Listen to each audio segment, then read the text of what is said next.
podcast. I actually want to start this conversation by rewinding back maybe 3 months ago when I first asked you to come on the podcast.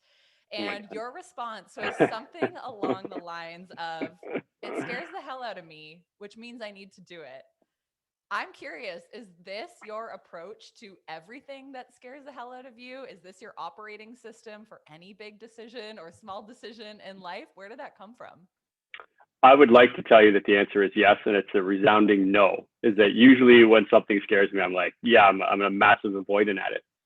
But I think it's a skill. I think it's a skill to like break through the fear, um, and to kind of laugh at your own programming. So I'm constantly thinking about what's my default program, right? And my default program, I think like a lot of us, it used to always be like, how do I evaluate this, right? We're so programmed to think about the fear side of it, what could go wrong, oh my God, that's out of my comfort zone, etc. Um, and you start thinking about, okay, if that's my default programming, what's the reverse of that? And so one of my things that I've been trying to focus on, even as a 48-year-old, is to start thinking about, hey, instead of thinking about how it can't work, how about what is the promise if it does work? And so when you start saying things like, hey, come do this thing that I naturally don't do all the time, or sounds a little scary, it's like, if you feel that, if you're sitting there and you're like, oh, that feels a little like a big no, it probably means it should be a yes, because it's like right there, that's where the growth is going to be. Um, Yeah. and so when you said that to me, I just started laughing at myself because my natural reaction was, no way am I doing that. But there was another ping where it was like, yeah, dude, that's going to be awesome. You should totally do it. Mm-hmm. I really like that idea of challenging ourselves to flip the narrative because I think, Mm-hmm. like you said, our default programming is always to say, I'm not good at basketball. I could Yes. never be an entrepreneur. But it's like if you can get in this mentality of saying, I could be good at basketball if I practiced, or anyone can become an entrepreneur if they are dedicated and passionate. Mm-hmm. And it's like, where are all these places in our lives that we're actually letting our default programming hold us back from our limitless potential? And I think the answer is in a lot of freaking areas. So I think that's really Yes. interesting to catch yourself in those moments. But it actually Mm-hmm. takes so much self awareness and self work to be able to even notice those thoughts that are holding you back, right?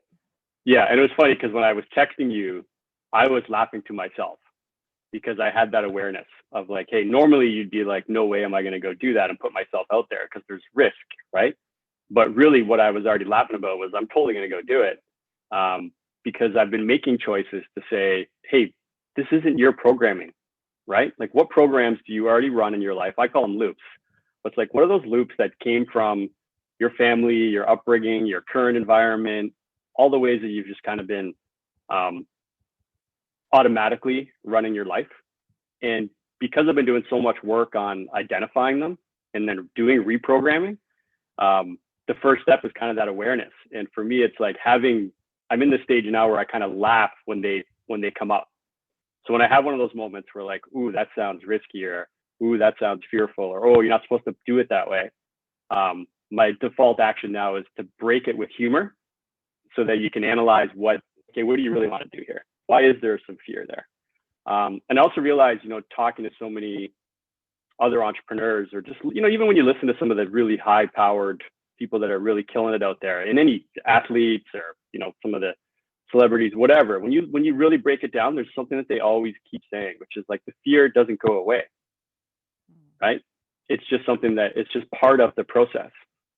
And I start realizing like, like what else do you have fear over that's just your default programming that you can still embrace and honor and kind of laugh about and choose a different action, right? Because fear isn't an action, right? For me, it's like you can still have fear over doing something, fear of the unknown, fear of, what if it works, and still actually go through. And when you get over that, you start realizing, okay, now you just start accepting it. You're like, oh, okay, I expect the fear to come up because that's a program that's always just kind of there. And you can kind of honor it, hang out with it a little bit and be like, yeah, all right, cool. Of course you're here, but that's not the path I'm choosing. I'm gonna go try this other thing instead. So when you say you're doing work to identify your default programming, Yeah. is there anything you can share with the listeners of like what you're actually doing? Like I get that you just recognize in a moment, oh, that's my default programming. You giggle and then try to change it. But has there been anything that has worked in helping you to accelerate this process, tools or just tricks that you've Yeah, applied? definitely. One is just a self-analyzation of like, what are all the things that over time, when you do your journaling, when you do your morning routines, when you're reflecting on, past notes. Right now is a perfect time because it's just past New Year's, right? Everyone's doing their, what am I going to do for 2021? And when you look at those, it's like, what are those patterns that keep coming up of things that you really actually desire and things that you wish that you went to do? And then you start peeling back and looking at, I keep saying I want these things in my life. I keep saying I want to attract these things.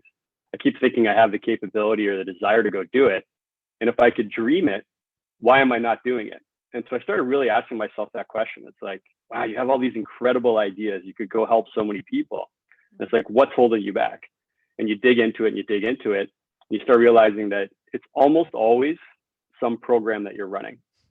And then you're asking, how am I doing the work? Well, I'm involved with so many other entrepreneurs, right? Through like masterminds, like how we met, right? It's like you meet other people on different journeys, but they're all on the journey of trying to create, a better life for themselves through entrepreneurship and for others. And you realize they're all running programs too. It's like once you start paying attention to it, for me, it's like a dog whistle. It's like you could just see it, right? And you can see where people are holding on to limiting beliefs, or they have this amazing desire to go do something epic, and then they get lost right, on the first few steps because they don't know how, or some program kicks in. And then the other big thing that I started doing was doing inner work. And I know that sounds woo-woo, but I've totally embraced it and kind of embraced my hippie capitalist self. And it's like, you can have both sides. You can still want to be in innovation and tech and entrepreneurship, but you can still work on yourself. And I would say the biggest thing that changed that was doing breath work and really getting into like your body, because what I noticed is the more breath work I do, it actually gets my conscious brain out of the way. And when it gets your thinking brain out of the way, all that fear goes away too. So that your natural programs move aside for a little bit and you get all these magical downloads. And so for me, it's like those downloads really guide and give you awareness of like, hey, what keeps coming up here? And when I follow those things or put them into action, magical things just start to happen. And it's incredible. It's like once you get your own programs out of the way, you realize that they're not yours, right?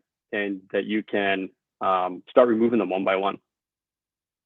Is the ultimate destination then, in your opinion, to get to a point where you are completely deprogrammed so that you can tap into your limitless potential and become the visionary entrepreneur and the free thinker that you want to be? Like, is that where you're headed? Where you Yes, want to go? yes, absolutely. Because what I think I've realized, especially the last couple of years, and especially in 2020, is that the game of life is an internal game. And it's like we play it externally with all these other things that we're chasing, but it's really internal. And the more that you focus on how you react to things, what is your programming, the more you can make peace with all the other things that are happening externally. And, like I've done those things, I've chased all those things that you're supposed to do, get the house with the picket fence, drive the Porsche, travel the world, be successful, get into the 1%, like all those things that we think that, how you keep score. And I realized that, all the other people that are also chasing those things, there always seems to be something missing. Yeah. And I recognize with myself, as you start knocking off those things that you think matter on your list, and everyone can have their own list, but for me, it's like, I chased a lot of things and it was fun. It's fun going after those. But then when you get there, you realize, this doesn't feel like it doesn't feel fully fulfilled. And what I realized is like, you can chase all those things and you can have a great time doing it, but the fulfillment comes from internally. And that's where the programming comes from. And so it's like rewiring your programming to be like, can I choose my own self first versus external validation? And so that's something I've been working on. Is like, okay, what are the programs that I run, and cherish them, honor them. I quite often laugh at them because you'll see them in others, but where I really see them is in my own family and friends too, right? You see them running the same one that you're running. And so instead of getting frustrated by those, I used to get always frustrated by other people's programs saying like, don't you see? And I realized like, you can actually embrace and love other people's programs and chuckle at your own, and then have the honor to be the one that gets to cut it. Right. So instead of being frustrated that your parents handed you certain loops or that you absorbed them as you were growing up, you can be like, hey, I'm finally the one that has the skills or the awareness to cut it forever. And so I really flipped the narrative on it from it being like a negative frustration to now it's more amusement and humor when they come up. And then having the honor to actually cut them so that, they don't last and I don't pass them on to like my son, or that I don't keep running them myself. Don't you think it's just easier for most people, though, to go through life kind of feeling numb, not becoming self-aware, not needing to do the work like breath work and self-love, so that they don't have to go through this tumultuous journey of learning more about themselves and spending time with themselves? Because, if I can just keep myself busy, I don't have to pay attention to whether I'm happy or not, whether I'm programmed in a way that is a positive impact on my life. Like, I think that's kind of what we're facing at this point. Is a lot of people, they don't want to wake up or become unnumb or do the work, because then you're faced with the reality of what is in your world. And that can be a really hard thing to stare at in the face and go, I don't like where I live. I don't like the job I have. I hate myself. I can't even think of who I really am because I've been programmed by my friends and my, terrible partner. So I that's not a question. It's just, I think that is the state of our world right now. We hear so much external noise, but yet, like you mentioned, it's an internal journey that a lot of people maybe just aren't willing to take. Do you feel like you had to take that journey before you launched your business, dripdrop? Because you were kind of in the corporate world doing the traditional path for what, 20 years, 25 years? I was, 20 years. And, doing all the things you're supposed to do. It's like, you try to get, into an elite status, I was chasing all those things. And I was working for one of the hottest startups in the world. We went on a crazy journey, and, in Silicon Valley speak, you're always trying to create a unicorn company, and we were a unicorn many times over. So it was a wild, wild ride. But it still didn't feel fully fulfilling. Like I never still really felt like they were my people. Like I still have a lot of, I call them brothers and sisters there that I love. And it was an incredible journey, but it's still, something was missing. And I think one of the things 2020 showed us, and it's something that I was feeling well before that, it's this drumbeat of I can be more, I can do more, something's missing. And I know there's probably people listening right now that drumbeat is getting louder. And 2020, by putting so many things on pause, it kind of put everything on the table to allow us to kind of evaluate I don't, now that part of my life is shut off, do I miss it? Do I love it? Do I want to turn that part back on? So I think it's actually a beautiful time to do that analysis. But I got to tell you, it can be scary when you start to realize, when you start knocking down your programs. It's like when you remove the ones that are your default, when you remove the ones that aren't serving you fully, which ones do you want to replace them with? And that is fascinating. And so, I've traveled the world a lot. I've been over 40 something countries. And it's like, people often say, like, when you travel, you find yourself. And I totally did. And all those places, amazing, incredible things that I learned. I have friends all over the world. But I'll tell you, this past year of really diving into what programs do you want to run? Who do you want to be? What do you want to stand for?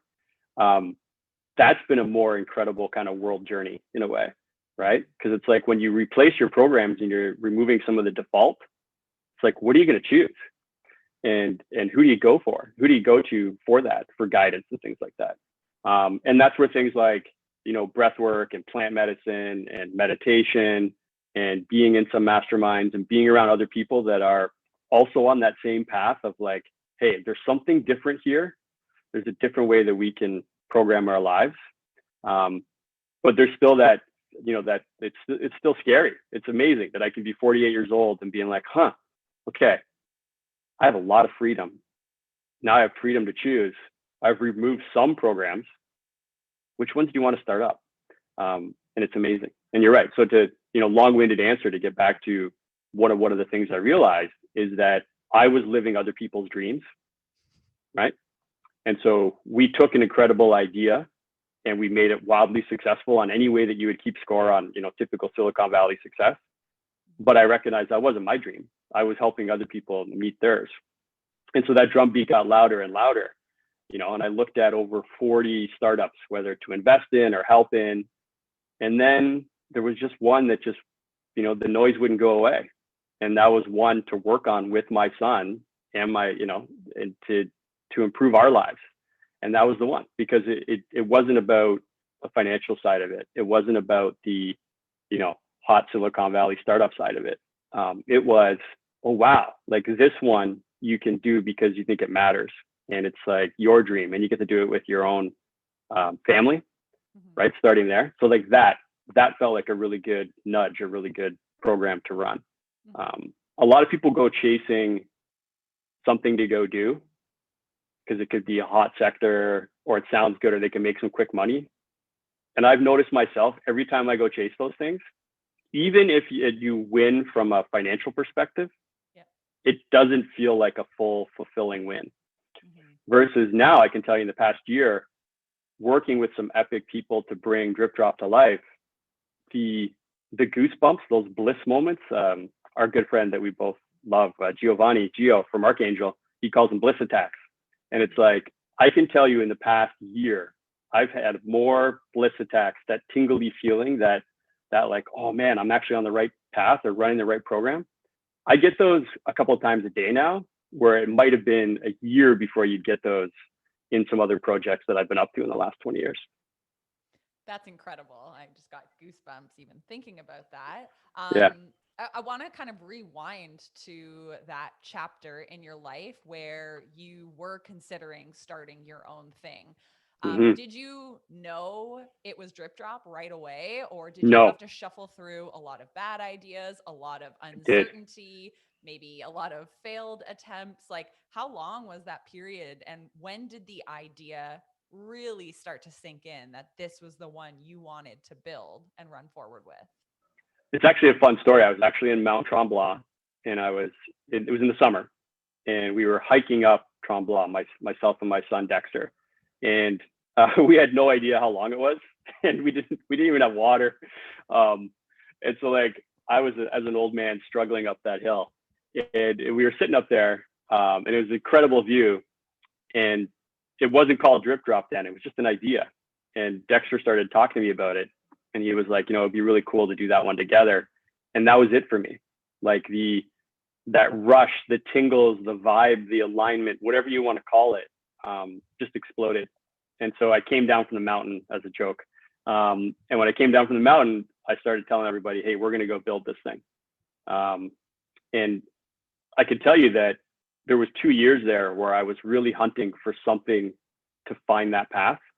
And there was a lot of epic projects that I kind of sunk my teeth into a little bit, put the toe in the water and walked away from. One of the big lessons I learned was that I didn't like the projects where we were doing it because it was probably going to make like guaranteed money.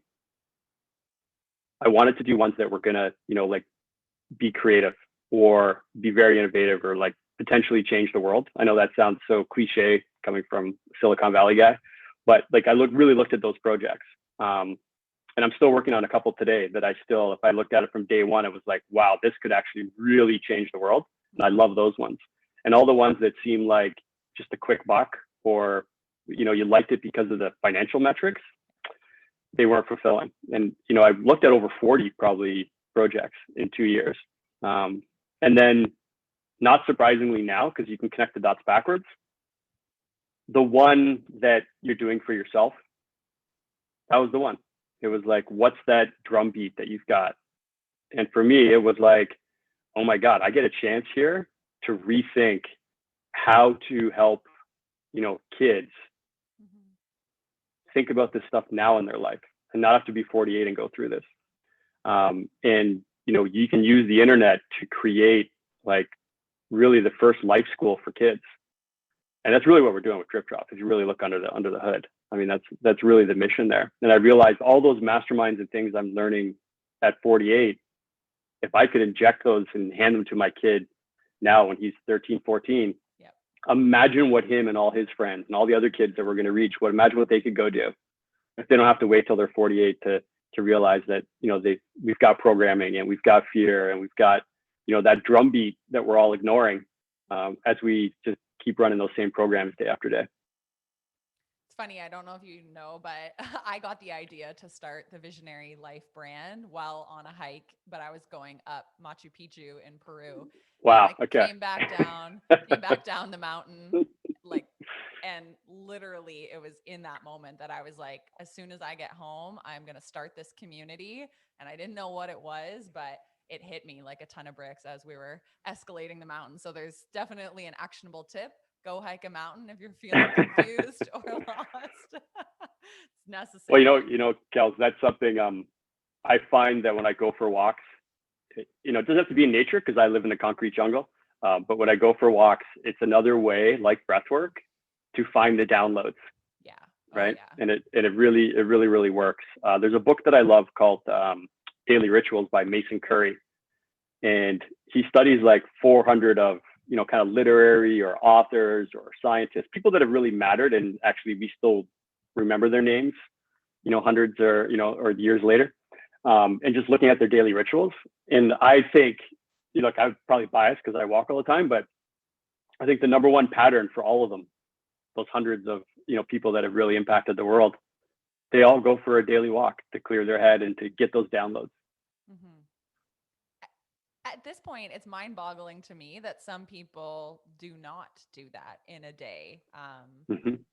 But it's not surprising too, because we are so disconnected from nature. We're bombarded with stay inside, watch Netflix, buy this new gaming system. Everything is presented to us in a way that's like, you can have the most fun inside your home. And I love a good, cozy home, but it's like, there's something to be said for reconnecting with your roots, which is literally in nature and just being in the elements, the water, feeling the cold on your face, putting your feet on dirt. And I don't have the science behind it, but I know for myself, it is the place that I come up with all ideas. I problem solve my business. And for me, it's also a way to learn, because I'll pop a podcast in, and it's one of the most amazing things these days that you can do, that multitasking of movement and, really like learning about anything you could possibly want at the touch of a button. So yeah, I love that. I think that's so underrated. It's crazy to me that you can read a book that's someone's life's work. Yeah. And now through all these other mediums, like I love podcasts like you do. And I listen to at least one or two a day. Yeah. And again, it's multitasking. But for me, it's like getting that knowledge download. It's literally like those scenes in the Matrix where it's like, oh, I'm just going to download that new programming. So going back to the beginning conversation, it's like, okay, as you start freeing up some of your programs, what do you want to inject in? What do you want to start running? Exactly. And so me, it's like, okay, who seems to have certain things figured out, or who's further ahead on the path that I can learn from? And so I think, like podcasting is such a no-brainer. But I also think about like, okay, when I see my other friends and family that aren't on this path, and it's like, where are they getting their info? And it's kind of like, for me now, it's like nutrition. It's like, where is your knowledge nutrition coming from? And I've heard a few podcasters start to talk about that, right? Where it's like, are you on a steady diet of junk food nutrition from what you're learning from? Or are you actually eating, mentally all the downloads you're getting from others? Where you're getting all that information? Is it positive? Is it life enforcing? Is it, innovative? And it's amazing to me that you can just like hop online and find incredibly intelligent, forward thinking, like innovative people and learn the best. And it's like, you can start downloading like that, or you can be downloading what's being fed from other media sources. And it's like, we're getting barraged every day. And I think if you curate it, you can actually get a massive advantage.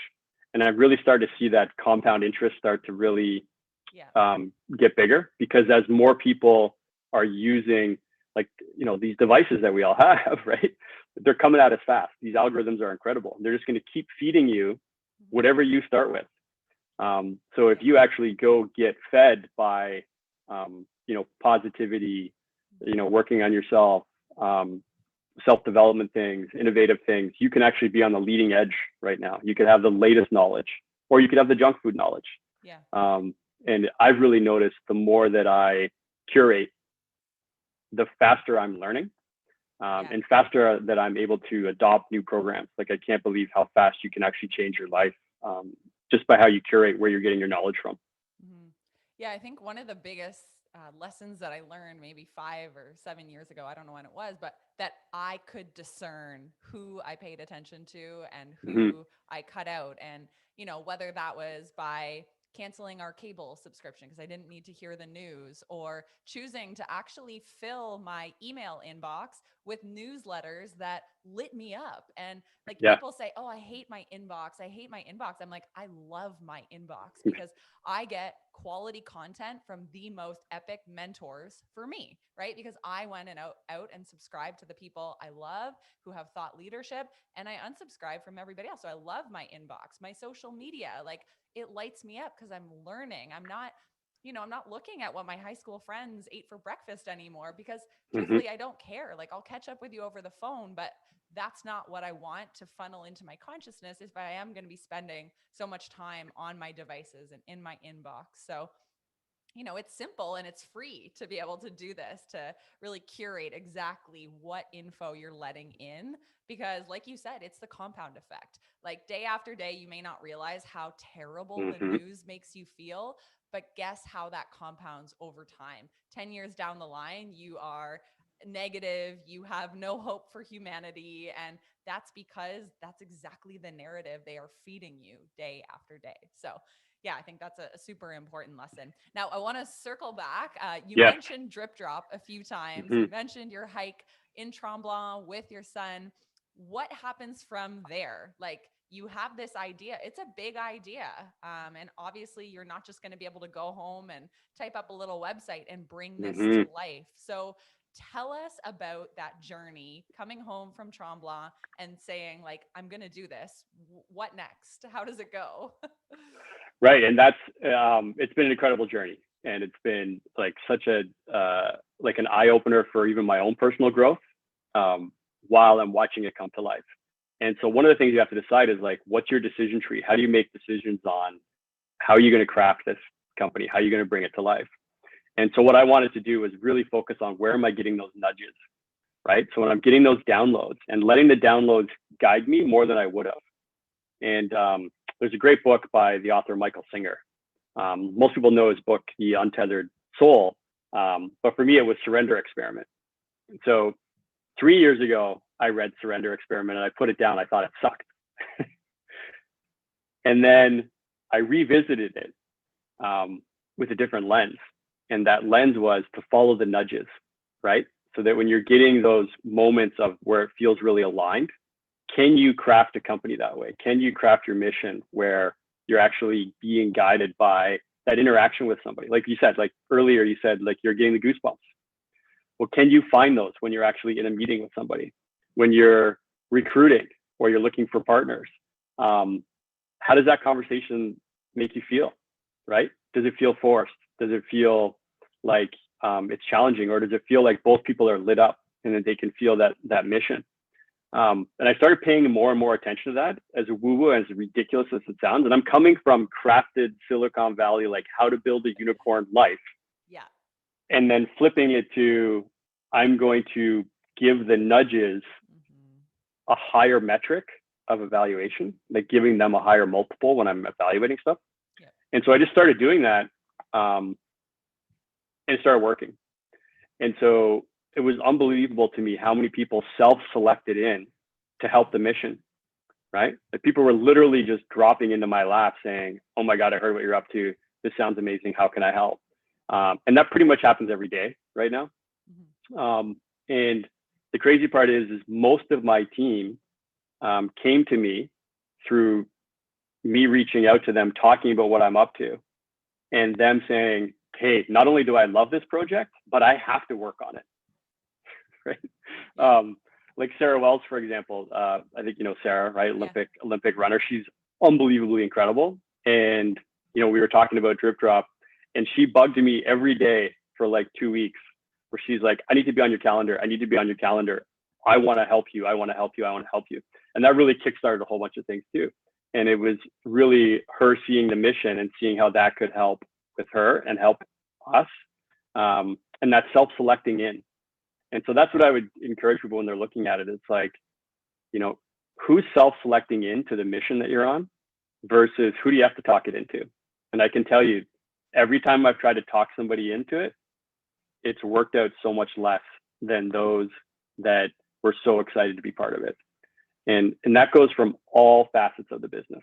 It's been incredible. When you connect those dots backwards and you really look at it, it's like, you know, all the people where it was a little more, you know, trying to convince, they're not on the mission now, right? Or they came and they did a little bit and we both agreed, you know, that this wasn't win-win.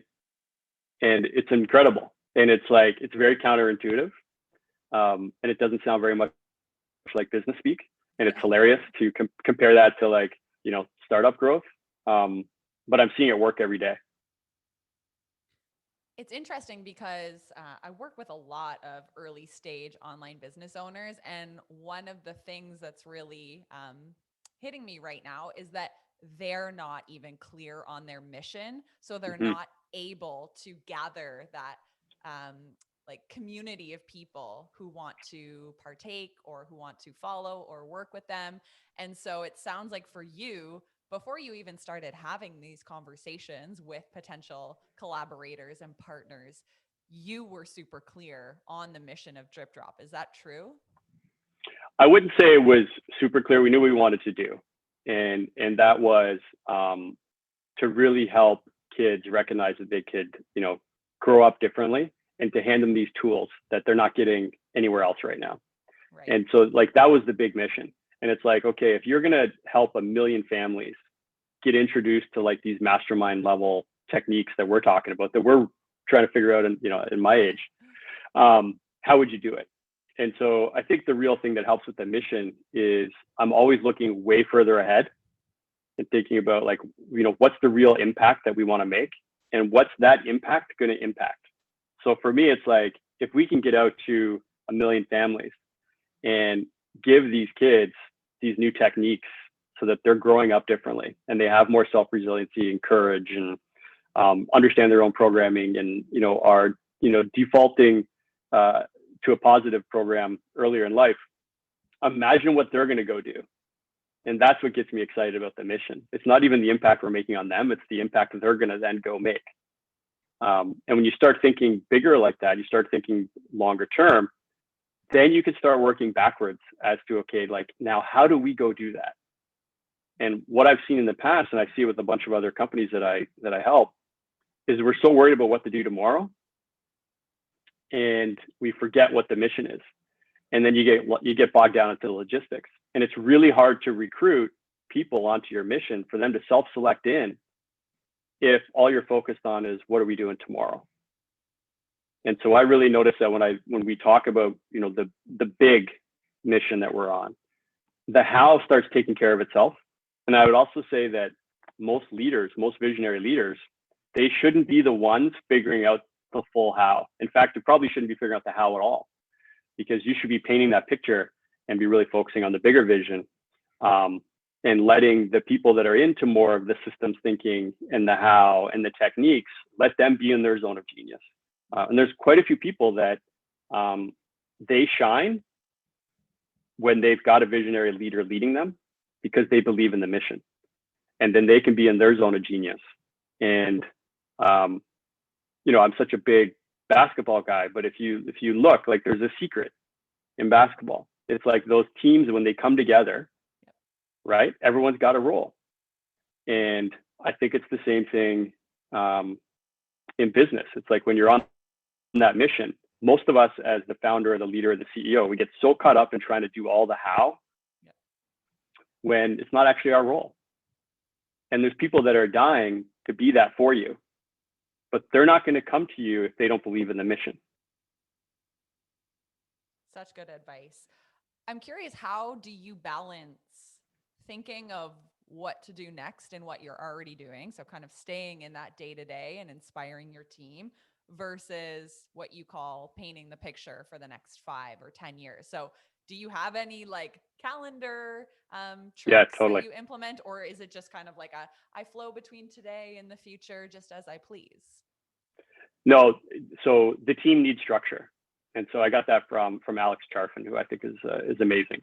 Yeah. And it's like, the structure that we put in place with the team is to protect them from me.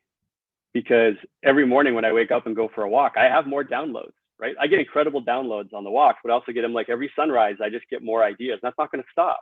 And I'm sure there's a lot of people probably listening right now. It's like, the ideas don't stop. They're not going to stop. And it doesn't matter if you're on an epic mission. I still get other incredible ideas.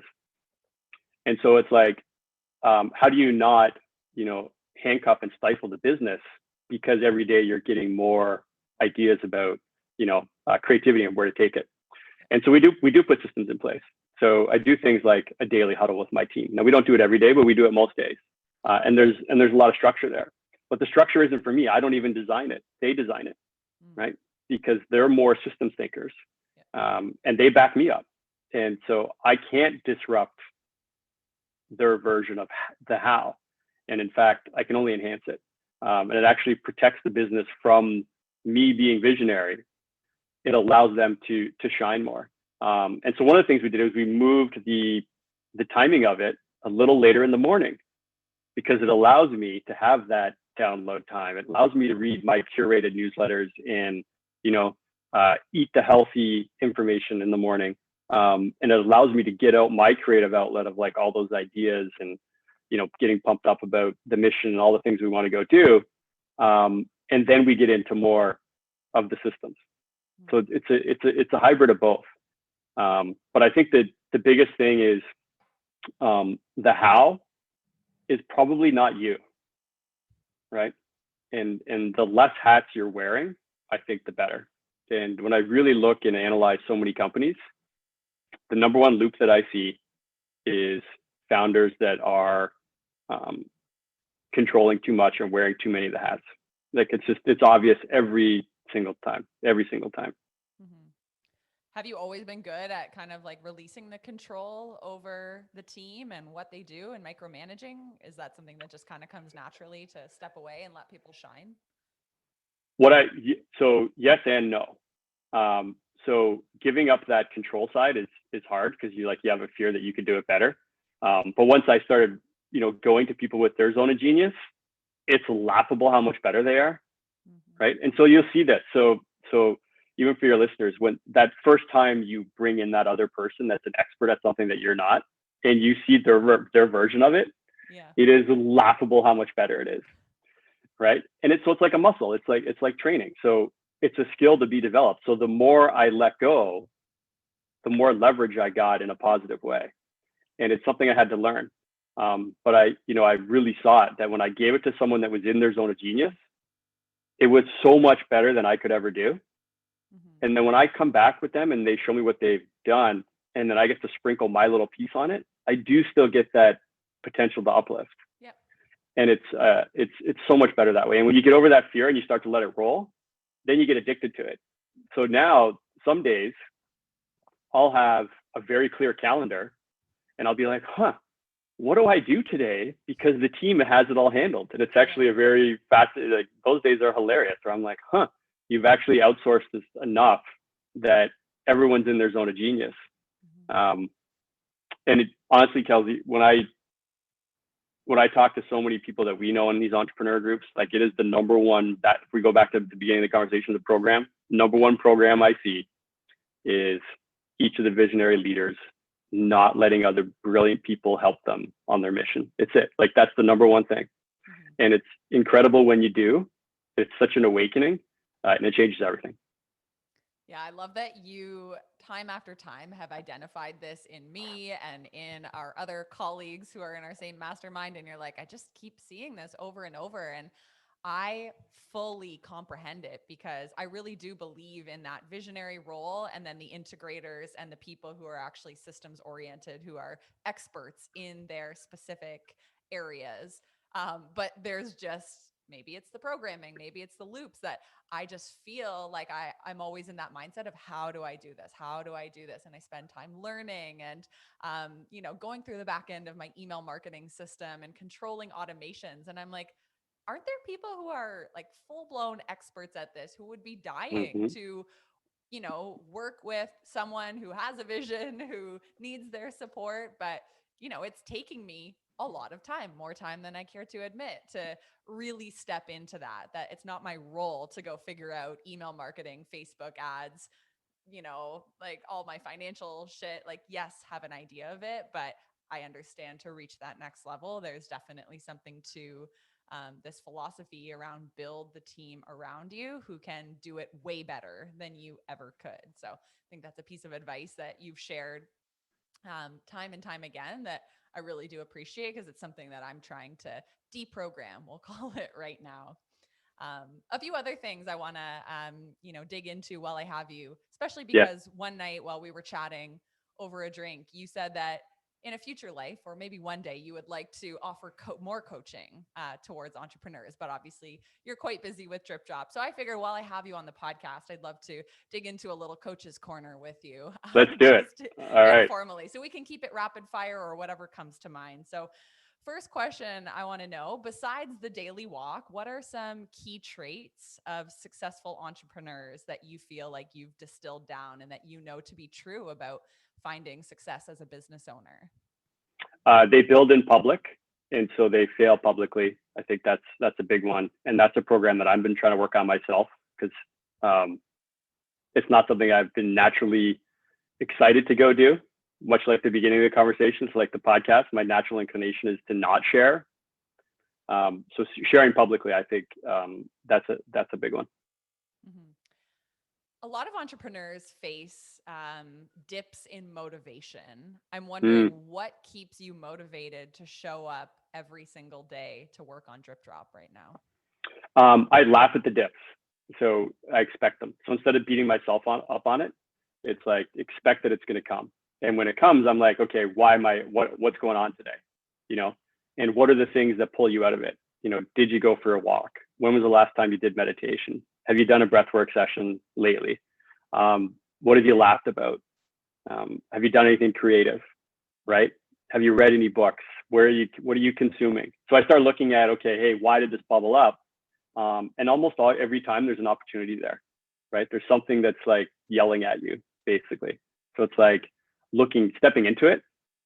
But the first thing I do is I usually start laughing about it. And it's like, like, hello, my old friend. It's like, it's coming. And the other thing I realized is, and this is so perfect for New Year's, right? It's like we set up all these really challenging things. It's like, we're going to change everything overnight. Yeah. And you're just setting yourself up generally probably to have disappointment. And so there's two techniques that I look at. The biggest one for me is to do them more often than not.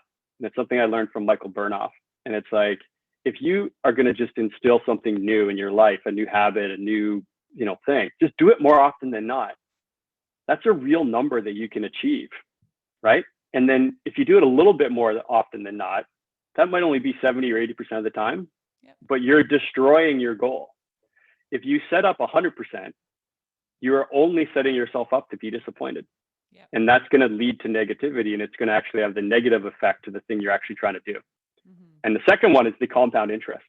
So if you do many new little things more often than not, over time, that compound interest is magical. And I think as just humans, we're so bad at math. We don't understand the power of that compound interest, where it's like a little bit more every day. It's like, no, you don't have to do the walk every day. You don't have to do meditation every day. You don't have to have the perfect morning routine. But if more often than not, you got a few good things in there, that compound interest is going to be so profound as it adds up over time. Oh yeah, I see it all the time. And the book that I gift the most is The Slight Edge, and it talks about just that. It's, showing up and doing those small things over time, and that gives you that slight edge over everybody else in your industry. And it's an easy concept, but I think we all need to be reminded of it. And it's interesting going back to what you were saying about just doing those habits more often than not. I Mhm. do like that philosophy, but I also wonder, because I know there's the Jerry Seinfeld method, where when he was trying to become a famous comedian, he had the never break the chain, I think he called it. Mm. And so every day he put an X through his calendar when he wrote comedy for 30 minutes. And his philosophy was that if you want to be the best in the world at something, never break the chain, especially while you're building the habit, right? Before you reach that level of success. So I think there's like two camps of thinking there. I like them more often than not, but I know there are some people who probably are like, well, that won't be enough for me to be the best, or for me to reach my goal. So maybe there is like a period in developing a new habit where you Hmm. should try to commit to it every day and not break that chain until it Yep. becomes a positive program that lives within you. And then you can kind of cool it. So I don't know what the answer is to that, but that's I could tell definitely. you from my personal experience, because I'm someone that loves to avoid stuff, right? That the more often than not, um, allowed me the confidence to shatter the result. So more often than not is like whatever, 50 point whatever percent, Yeah. 51%. Let's use that. So for example, I took it from Tim Ferriss, but I just started making my bed a few years ago, Yep. right? Just doing it every day. And it started with more often than not, but now it's been years where I've made it every single day, Yeah. right? And so the more often than not gave me the skill set where it became more often and more often and more often. Now there's lots and lots of habits where I'm doing almost 100% compliance, and I don't even think about it now. Now it's just automatic. Exactly. So it's like giving you the permission to have success and not beat yourself up, because if you get into that negative loop where it's like, oh man, I didn't do such and such today, Mhm. that's not serving you. Versus I got a little bit better today at something, and that's even how we think about from what we're building in drip drop. It's like we know if we can get the kids just a little bit more doing these things every day, Yeah. over time it's going to turn into this really really powerful habit. And that's the idea. It's like giving the skill to do a little bit more every day and take advantage of the compound interest. Mhm. I'm wondering, I think people are always curious who the coaches are. So, Mm. who mentors you, or who are you inspired by, or who is a leader to you in this moment? So I have actual mentors and I have ones that they don't know that they are. Yeah. So the actual mentors is, I do a lot of stuff with Archangel. So I think Geo and team and everyone involved there, it's such a powerful community, and it's a beautiful community because it's entrepreneurs working on themselves, and then that feeds the business. It's not entrepreneurs working on their business, and it's incredible to me to see so many people that are starting to recognize that if they work on themselves, all the rest is the gravy. So that community is really really helpful to me. And then all the people that come from that, there's so many mentors where we're all kind of mentoring each other. But where I get most of my knowledge on a daily basis is going back to, how are you curating where you're absorbing? Mhm. So like I don't watch the news. I don't get stuff through advertising platforms. I go direct to source, right? And so for me, I really like podcasts because I can do two things at once. So there's some really great ones that are out there, and I highly curate that too. So one of my favorite ones that we say like we gift books. So the podcast I gifted the most last year was Matthew Patty, who's been around in the Archangel community a little bit. He's based in Australia, but his podcast was incredible because it's almost like a course on your own internal loops. So I really like that one, and I usually give that to people that are on this path. And David Nagel, who's another awesome guy around programming. So I kind of give people those two, and that's like when people say, "Hey, what book do you gift the most?" Those are the two podcasts I give people the most because it's all around mindset and it's all around that internal growth. And it's like if you focus on those things, I think that compound interest on yourself is going to manifest in so many ways. I remember when I first joined Archangel and I was expecting it to be so like business focused and like give me the tools and tactics, and then realizing it was entrepreneurs working on themselves and realizing that this is exactly what I need. It's what we all need, right? I don't need another framework for how to write sales copy. I think we've gotten enough of that from enough sources. And I remember being like, oh, I see what this is and how this is actually what I needed that I didn't know I needed. So, yeah, pretty cool to kind of come into the community for one reason and then have your eyes open to, oh, what this actually is. It's like the sell them what they want, give them what they need. So, I think that's Yeah, totally. I met philosophy. Gio 3 years ago, and our conversation started with where he's like, "What, like, what do you want to do next?" And I was like, "I'm not sure what I'm going to do next." And he's like, "Look, I got 100 people you need to meet. Can you fly to San Diego in a couple of days and come meet all these amazing entrepreneurs?" And it was the first time because I'd spent so much time in Silicon Valley and building startup world, and that's kind of growth at all costs. It was the first time that I met other people consciously building up businesses, and it wasn't growth at all costs. It was growth, absolutely, but it wasn't, at all costs. It's that second part of that phrase. And it's something I've really embraced. It's like, can you build an amazing mission and impact a lot of people without blowing up your own life in the process? Mm-hmm. So important. Besides the lack of team building and seeking out the who, what do you think is holding most entrepreneurs back? Cost versus investment. So most entrepreneurs that I meet up with, they're so worried about the costs, and they even treat bringing in people in their zone of genius as a cost, and it's not. It's an investment, and it's an investment in leverage. So I'll give you an example. Like, you can easily just Google it, but if you look at like Apple or Facebook or some of the top companies in the world, they actually track how much revenue and profit they get per employee. And so it's a way to think about it. So it's an investment. They pay at the top of the market, but they know that they're going to get through leverage and multiple value of stacking all these brilliant people together, that there's going to be way more value than the actual cost. So it truly is an investment. And what I see time and time again with most entrepreneurs is they get lost in the cost and they don't look at it as an investment. And so if you invest in other people to help your mission, you're going to get that back many, many times over. Plus, we always forget to add the part of the stuff you're not working on frees you up to be in your zone of genius. And so it's actually a no-brainer investment. And most of us look at it as a fearful cost. And that's the number one thing that I see. It's like, when you look at, even if you use Archangel, for example, the difference between seeing the entrepreneurs that are starting out and those that are on the council, the difference is leverage and help, and investing in their companies, investing in their mission. That's it. It's not a cost center, it's an investment center. Love that. So before we let you go, do you want to tell us about DripDrop, how we can support it, when we can expect Yes. to get on the app? Give us the full spiel.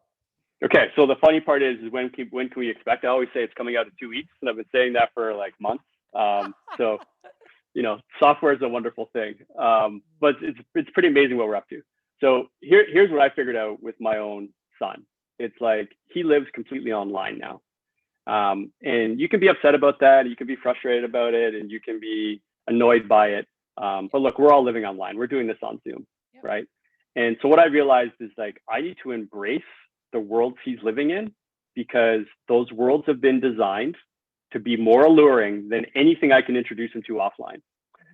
And the minute that I embraced that, I started realizing, the things that he loves on there are so important to him that there's leverage that I can get there. And I started realizing, like, there's so many things I want to introduce him to, like what we're doing here, mastermind, podcast, all these new habits. And I realized I could trade him for the things I wanted him to upgrade his life with, for the things that he wanted to upgrade his life with. And these systems online, they're designed to keep us coming to them. And so if you think Instagram and Facebook and TikTok are addictive, imagine being a kid where all your friends are inside a video game playing together. You're laughing, you're having fun. They've got these currencies, you're doing trades. Like, it's so alluring. it's fascinating to me just how strong these platforms are. But what I realized is instead of fighting it, we can actually use it. And so what we do is we trade the kids for more of what they want to get more of what we want them to do. And so it's been amazing because I've watched Dexter start to do breath work. I watched him, start doing TRX workouts without me having to ask him. And he does lots and lots of meditation. And that's what started off. So now we've got a 14-year-old that, yes, does he game a lot and does he love it? Yes, he does, but he's super happy about that. But I'm super happy about that, he's got these new skills. And so what we've created is a platform where all families can start making these epic trades. And then what we realized is, okay, now that we have the kids' attention again, what do we want to teach them? So it's like going back to the beginning of the conversation, when you break somebody's loop, what is the new program you want them to run? And that's when I realized I need some world-class experts to, offer up new programming for these kids. So we've gone out through our Archangel community and others around the world, and now we're collecting these master, level talent like yourself that are teaching the kids some of these epic lessons. And so that as by part of doing one of those lessons, they can actually earn the things that they want. And so the parents are happy, the kids are happy. And it's amazing when you actually have a win-win trade, not I win, you lose. It's amazing the magic that happens when you actually have win-win. And the kids light up. They feel like they're gaming the parents. And then as a parent, I feel like I'm gaming him because I totally got him to do meditation now and he's super happy. Yeah. It's cool because you are speaking to this generation in a language they understand. It's like, yelling at them saying like, you've already hit 2 hours on your PS4 or whatever the kids are gaming on these days. That could be one language of trying to communicate a point. Your language is trades. And okay, well, you want to do that, then do something that I think you should be doing too. And I love, love, love that you recognize that it is important to make sure that you speak to them in a way that they understand and that motivates them. It totally motivates them. Yeah, we live in this gamified world, and I think it's so cool and extremely innovative what you guys have created. Everything down to your branding and the avatars that you have on the website and on social media and on your sweater there. Everything is very eye-catching and captivating, and it totally draws me in anytime I see something that you guys create. So I am so pumped to see the launch and to become a client. Even though I don't have kids, I don't need to trade anything, but I think my husband, he could probably be gamified a little bit to get offline too. So I love it.